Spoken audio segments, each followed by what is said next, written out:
The phone buzzed on the counter, a tiny rattle that sliced through the quiet like a blade, and I felt my ribs tighten as I reached for it. Emily said, "It's probably the rideshare receipt," but my thumb froze on the lock screen. A preview flashed, and the world tilted, because the message read, "Last night still tastes like you." Emily said, "Who texts like that to someone commuting?" And the room shrank until the air burned. The name above the words was Brooke, a number saved with a star, and the star mocked me. Ryan's shower hissed, steady as a lie that refuses to crack. Emily said, "I'm not the jealous type," though my pulse pounded like fists on a door. I opened the thread and saw a ribbon of midnight photos, hotel carpeting, a wristwatch I had bought him. Emily said, "Say it isn't you," and the mirror on the fridge caught my stare and flinched. The shower cut off, and water drummed from tile to drain. Emily said, "Breathe, don't scream, breathe," and my hands shook so hard I nearly dropped the phone. The bathroom door handle turned, slow, as a verdict I didn't want to hear. Ryan stepped into the hallway with steam clinging to his shoulders, and the citrus of his soap made my stomach revolt, as if it knew before I did. Emily said, "You're up late," and my voice sounded borrowed. He grinned, but his eyes scanned for something, like he had left a map here. Emily said, "Brooke texted," and the grin fell by degrees, smooth as a practiced curtain. He reached for the towel around his neck like it could shield him. Ryan said, "She's from the marketing team," and the syllables wobbled under their own weight. I held up the phone, not the truth, just the mirror he would refuse. Emily said, "Your watch is in her photo," and he blinked at the floor as if the tile might answer. The rain ticked softer, but inside me a storm screamed. Ryan said, "You're being dramatic," and I felt the word wrap around my throat. Emily said, "Say the word, no, and mean it," but he only stared at his bare feet and swayed. He moved past me toward the sink, and the tap hissed like a liar whispering practice lines. Emily said, "Why is her star in your phone?" And the star felt like a bruise I could not stop pressing. He washed his hands too long, as though soap could alibi him. Ryan said, "You're reading into nothing," and he avoided the fridge where my reflection watched. I scrolled the chat, and the photos stacked like receipts for a crime with my name on the bottom. Emily said, "I was here choosing our paint samples, and the color cards now looked like jokes." He laughed once, thin as glass.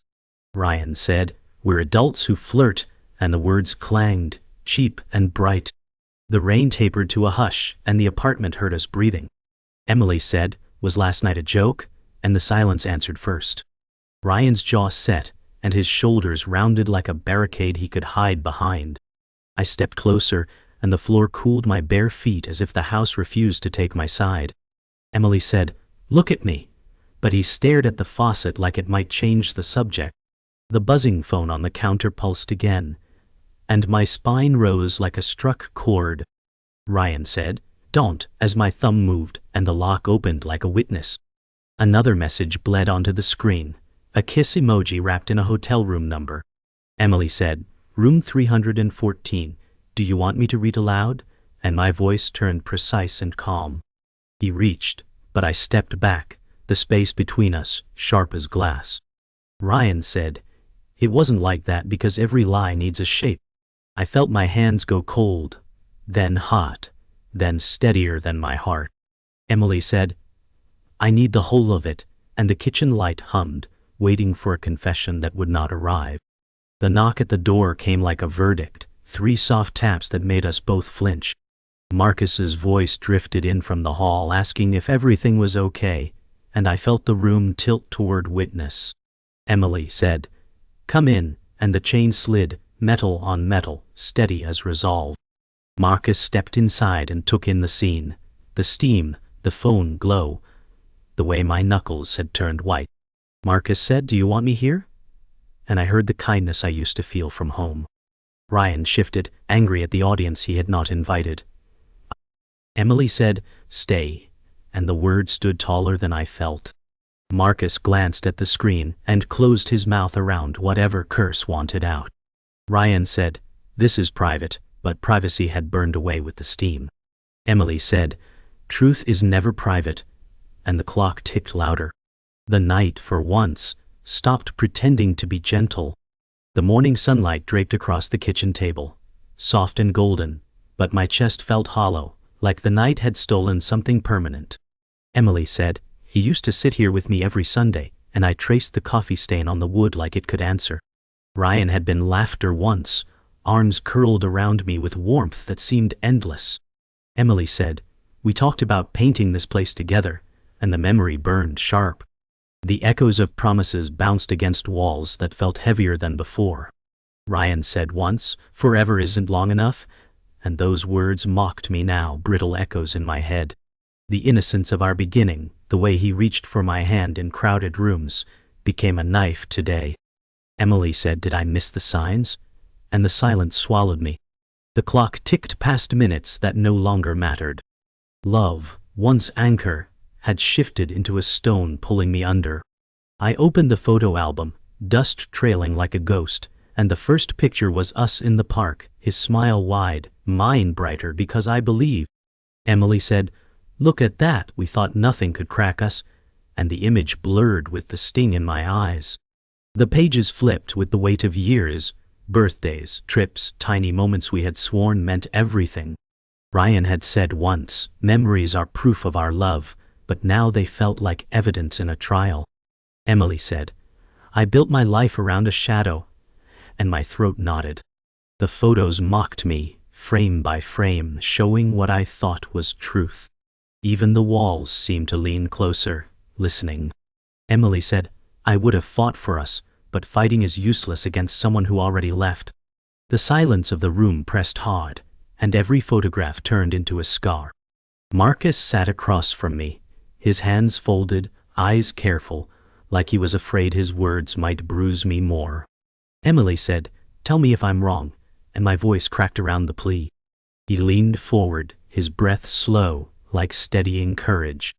Marcus said, "You've always trusted too much," but his tone held sorrow, not blame. I searched his face for lies, finding only the weight of truths he wished weren't real.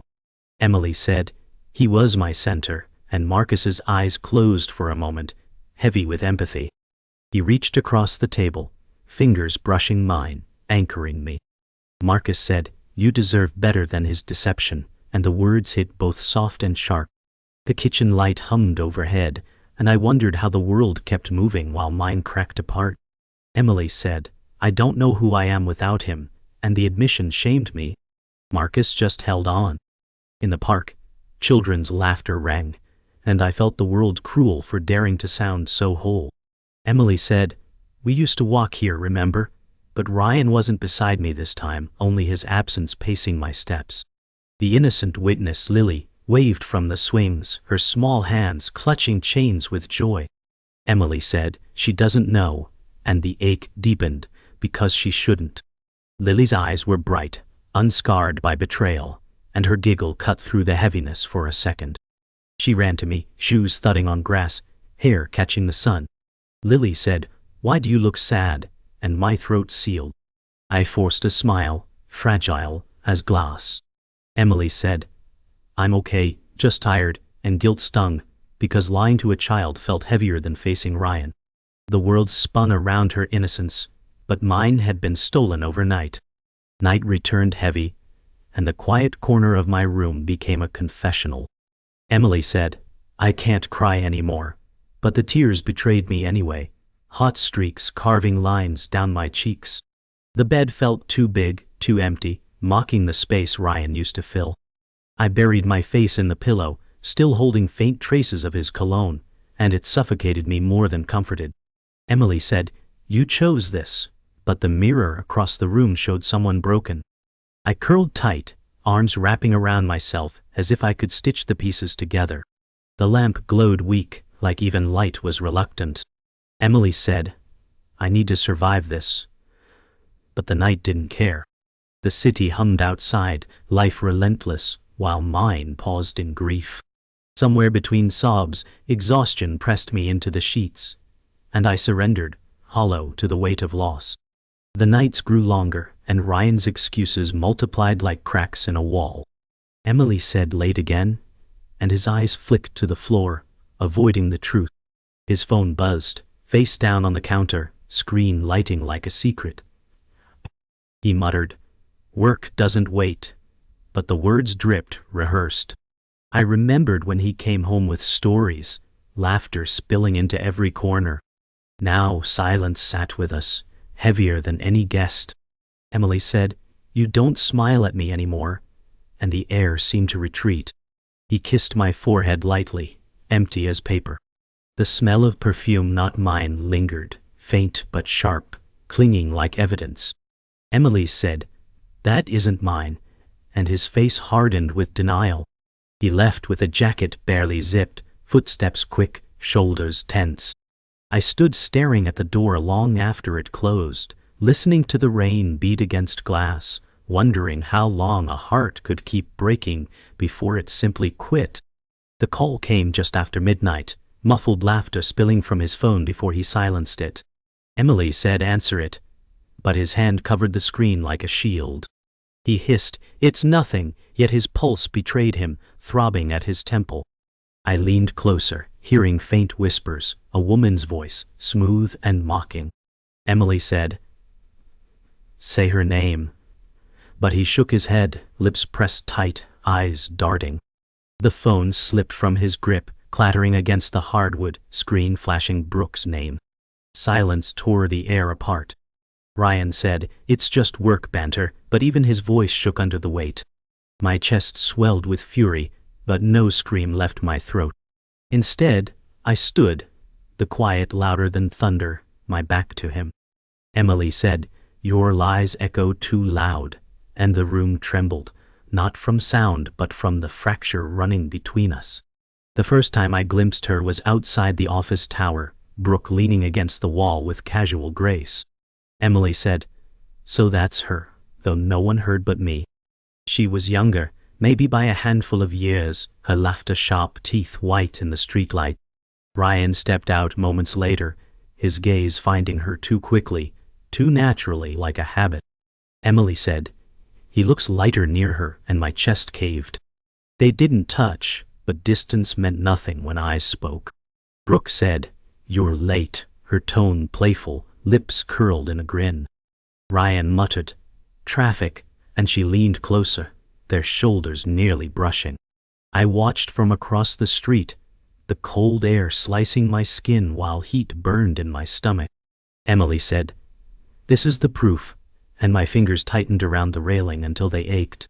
The truth was no longer invisible. At dinner the following night, Lily's fork scraped against her plate, eyes darting between us as silence thickened. Emily said, "Do you want to talk?" But Ryan kept chewing, jaw tight, gaze fixed on his food. Lily frowned, confusion clouding her innocent eyes. Lily said, "Why are you angry?" And my throat closed. Ryan muttered, "We're fine," but the words rang hollow. His phone lit again, and Lily noticed, tilting her head. Emily said, "We're not fine," and my voice cracked across the table. The child's gaze shifted between us, curiosity slowly morphing into unease. She pushed her plate away and whispered, "I don't like this," before slipping from the table. The sound of her small feet retreating down the hallway carved guilt into my bones. Emily said, "You're breaking more than me," and Ryan's hand clenched into a fist beside his plate. That night, I lay awake, listening to his shallow breaths beside me, each one proof of distance even as he was inches away. Emily said, "I can't live with ghosts," though the words never escaped my mouth. He shifted, phone clutched in his hand even in sleep, screen glowing faintly with notifications. My eyes burned as I stared at the ceiling, shadows twisting like questions I couldn't silence. Emily said, "You promised me forever," and my pulse echoed it back like a taunt. His hand twitched, thumb brushing the phone screen unconsciously, a smile flickering across his lips even in dreams. I turned away, facing the wall, my chest heaving against the weight of truth. Emily said, "The bed is colder with you in it," and my arms wrapped tight around myself. Sleep didn't come, only the cruel companionship of suspicion, solidified into certainty. The silence between us had stretched too far. snapping like brittle glass the night I saw the message come through while he was showering.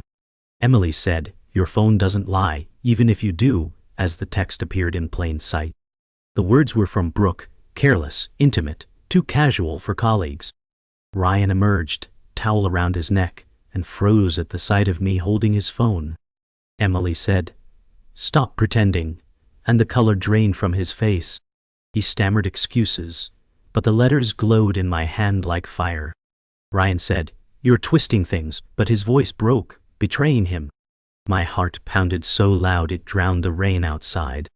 Emily said, "I need truth, not silence," and his lips pressed shut like a locked door. The cracks were no longer invisible. They had erupted into canyons. Every shadow in the room felt like it was watching, waiting for the collapse.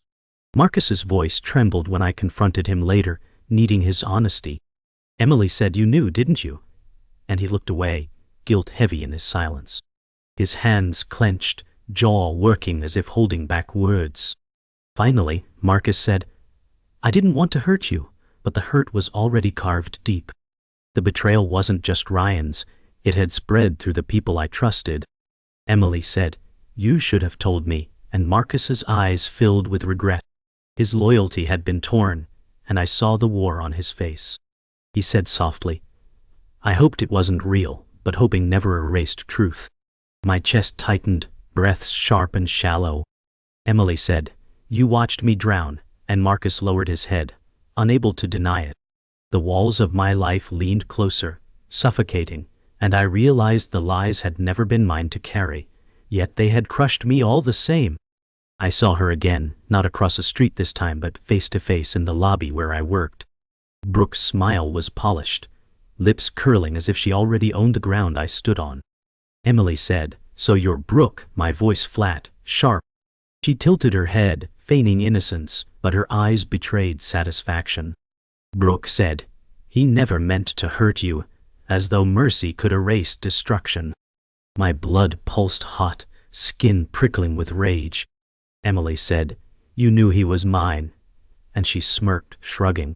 Her perfume clung to the air, familiar from Ryan's shirts. I clenched my fists, nails biting into skin, fighting the urge to shatter the calm mask she wore. Brooke said, "Maybe you didn't see him for who he really was," her words venom wrapped in silk. Emily said, "I see clearly now, though my vision blurred with fury." The world tilted, betrayal fully revealed. The twist hit harder than I imagined when Brooke let slip she wasn't just his lover. She had been at family dinners, sitting across from me, smiling while secrets grew. Emily said, "You were in my home," and her laugh cracked sharp, careless. Brooke said, "He invited me, you just never saw it," twisting the knife with each syllable. My stomach hollowed, replaying nights I thought were safe, moments I thought were ours. Ryan had woven her into our life quietly, a ghost at the table I never noticed. Emily said, "You wore my kindness like a mask," and she tilted her head, amused. The ground felt unsteady, my chest tight as if oxygen betrayed me too. Brooke said, "Don't hate me for being what he wanted," and her grin chilled me. Emily said, "He wanted lies," and for the first time Brooke faltered, her eyes flickering. The truth was filth, but it was undeniable.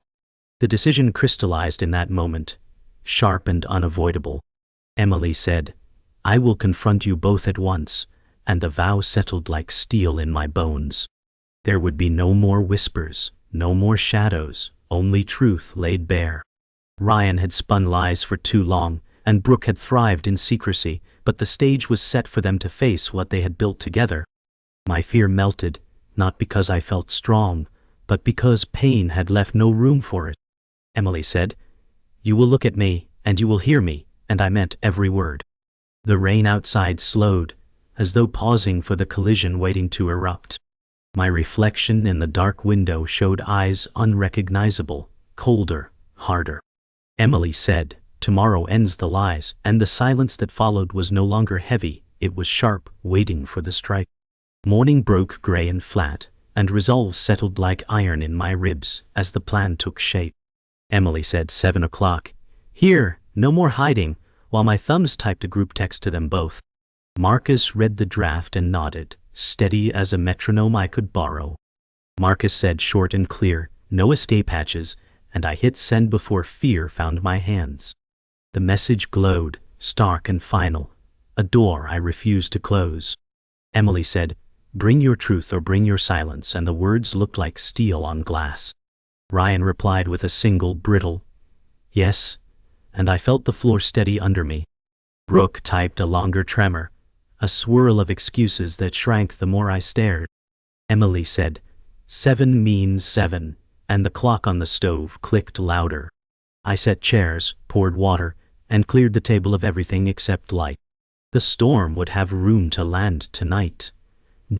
Ryan called from the curb, voice clipped, tires hissing over wet asphalt like he'd driven through his excuses. Ryan said, do we need to do this? And the question sagged under its own weight. I watched raindrops gather on the window and choose gravity. Emily said, yes, here on time, and I hung up before the plea could mutate. He arrived first, hair damp, jaw armored, eyes scanning for exits like a trapped animal. Marcus said, sit down and breathe, and Ryan's jaw twitched, but he obeyed the chair. He reached for the water and didn't drink, as if truth might dissolve in the glass. Emily said, you will listen until we are done, and his shoulders drew tight. The phone on the table pulsed, Brooks typing dots circling like vultures. Ryan said, she doesn't need to be here, but the doorbell answered for him. The hour had finally arrived. Brooke entered with perfume ahead of her, and a smile tuned to disarm, but the room refused her script. Brooke said, this is unnecessary, and her eyes calculated angles like a chessboard. I gestured to the chair opposite Ryan, a narrow aisle between them like a blade. Emily said, sit and own your part, and the smile thinned without leaving. Ryan stared at the wall as if it could testify in his favor. Brooke said, he told me you were drifting, and the accusation slid like oil. Marcus shifted, jaw set, but he stayed silent, a pillar reminding me to hold. Emily said, he told me we were forever, and the two truths scraped against each other. Brooke's hands folded, manicured calm shaking at the corners. The table carried our reflections, 4 shapes bent by light and consequence. Emily said, we will speak plainly tonight, and the air sharpened around the words. Before the storm broke, Lily knocked with a drawing for me, a sun with rays reaching farther than I felt. Lily said, I made this at school, and the paper crinkled softly in my hands. I crouched to her height and found steadier ground in her eyes. Emily said, it's beautiful, and my mouth curved where my heart could not. Ryan stood in the hallway half in shadow, watching like he might vanish if she looked. Lily said, are you all going to play a game? And her question cut with innocence. Marcus stepped in and said, I'll walk you back to your mom, gentler than rain. I folded the drawing and slid it into a book like a promise I could keep. Emily said, thank you for the sun, and Lily beamed bright enough to test the dark. The door closed, and silence returned sharper. Hope and damage shared the same room. When the door latched, the air tightened like a drum waiting for the strike, and I felt my fear transform into aim. Emily said, phones on the table, face down, and 3 rectangles landed like cards. Ryan's was warm, Brooke's immaculate, mine steady with notes I did not need. Marcus said, I am here to witness, not to fight, and his voice drew a clean boundary. I set a timer for 1 hour, because endings deserve edges. Emily said, we will not talk over each other, and the timer's red circle glowed. Ryan exhaled a laugh with no humor, and stared at the wall again. Brooke rolled her shoulders, as though loosening for sport. Emily said, you will each tell me the truth you live with, and I took the chair at the head. The clock clicked to 7, and the rain eased at last. The room leaned forward with me. The first strike landed, not with fists but words, sharp and tearing. Emily said, you lied in my bed while giving your heart away, and Ryan flinched as if the syllables stung. Brooke crossed her arms, chin lifted, like she was above judgment. Ryan said, it wasn't like that, but his eyes betrayed panic. I slammed the timer down, its red circle burning like proof of time running out. Emily said, every word you speak tonight will either save you or bury you, and silence thundered through the room. Marcus stayed still, watching, a witness holding balance. Ryan leaned forward, veins ridged in his neck, but his hands stayed clenched, trembling. Emily said, "Start with truth," and Ryan's lips parted, then snapped shut. The weight in the air grew thick enough to choke, but I refused to release them from it. Tonight was not for mercy. It was for ruin or survival. Ryan broke first, voice cracking as though truth had splintered him. Ryan said, "I was drowning," and she offered air, his eyes wet with something between shame and justification. Emily said, "I gave you breath every day, and you spit it out," and my chest burned. Brooke rolled her eyes, the smirk faltering for a flicker before returning. Brooke said, "He wanted me," and her tone cut like glass dragged across stone. Marcus shifted in his chair, fists tightening, but he stayed silent. Emily said, "Wanting is not love," and the words fell heavy as bricks. Ryan buried his face in his hands, muttering, "I didn't mean for it to go this far." Emily said, "You meant every step," and his silence confirmed it. The walls seemed to press closer, the room shrinking under the weight of unveiled betrayal. It was no longer secret. It was carved into the air. The storm escalated as Brooke shifted her aim from me to Ryan, her voice dripping poison. Brooke said, "You told me she was nothing but comfort food, dull, safe," and each word lashed like a whip. Emily said, "Say it again," and Ryan paled, his eyes darting between us like prey. He muttered, "I never meant," but Brooke cut him off with a laugh sharp as glass breaking. Brooke said, "You begged for escape, don't deny it," and the table rattled when my hand struck it. Emily said, "I was your forever, and you sold it for a secret thrill," my voice low, steady, shaking only inside. Marcus breathed slow, grounding, but his eyes darkened with anger. Ryan whispered, "I was weak," and his shoulders slumped like a fortress crumbling. Emily said, "Weakness is no excuse," and the air cracked with finality. Truth poisoned the room beyond repair. The breaking point arrived with silence so deep it hurt. Then Ryan snapped, his voice louder than the rain outside. Ryan said, "You never saw me," his tone both rage and plea. Emily said, "I saw all of you, even the pieces you hated," and the words landed like stone. He slammed his fist against the table, glasses rattling, and Brooke flinched despite her mask. Brooke said, "He doesn't belong to you anymore," though her voice wavered. Marcus stood now, steady, ready if fists replaced words. Emily said, "He never belonged to anyone who betrays this way," and my voice filled the walls. Ryan's chest heaved, sweat gleaming at his temples, his eyes wild, desperate, broken. Emily said, "The only thing you own tonight is the ruin you made," and his silence screamed louder than his outburst. Everything that could be said had been spoken, the wreckage was complete. When the shouting died, silence hollowed the room, filled only by breaths heavy as thunder. Emily said, "We are finished," and the words rang like a verdict. Ryan's shoulders collapsed inward, eyes empty as if his future had been stripped. Brooke shifted, suddenly smaller, her confidence dissolved into a nervous glance toward the door. Marcus said nothing, only set a steadying hand on my shoulder, grounding me in the quake. Emily said, "You both will leave this house tonight," and the command left no space for debate. Ryan muttered, "Where will I go?" But the question belonged to someone I no longer knew. Brooke whispered, "This isn't over," though even she sounded unsure. I rose from the chair, taller in spirit than I had ever felt. Emily said, "Yes, it is," and the clock struck the final note of the hour. The confrontation was done, though the wreckage would linger forever. The night bled into early morning, the rain thinning into mist, and the silence after their exit carried more weight than any scream. Emily said, "It's done," though my voice cracked against the walls. Ryan's jacket still hung by the door, but it felt like a ghost instead of fabric. Brooke's perfume lingered faintly, clashing with the scent of my own home. Marcus gathered the empty glasses, careful not to disturb the stillness, and his eyes met mine with steady kindness. Marcus said, "You stood taller than the storm, and the words softened the fracture in me." I nodded, though inside I felt both emptied and newly whole. Emily said, "I wanted truth even if it destroyed me," and the room seemed to breathe with me for the first time in days.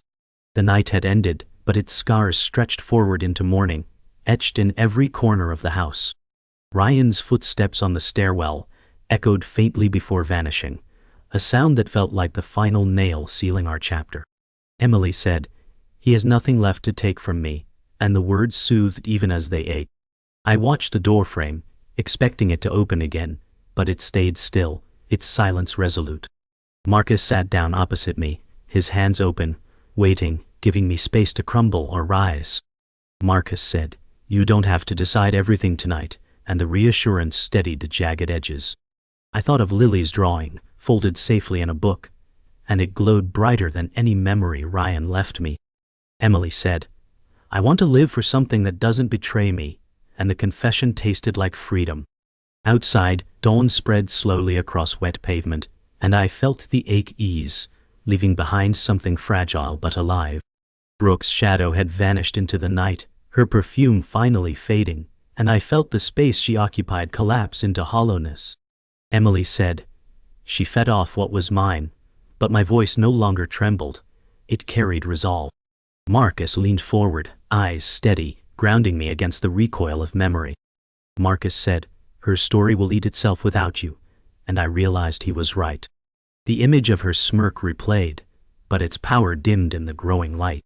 Emily said, "I will not carry her lies anymore," and I exhaled as though setting down a weight I had held for years. The quiet wasn't empty anymore. It was clean, waiting. The clock ticked steady, no longer mocking, just marking time. Emily said today begins without them, and the words fit like armor. Betrayal had cut deep, but it no longer defined the shape of my survival.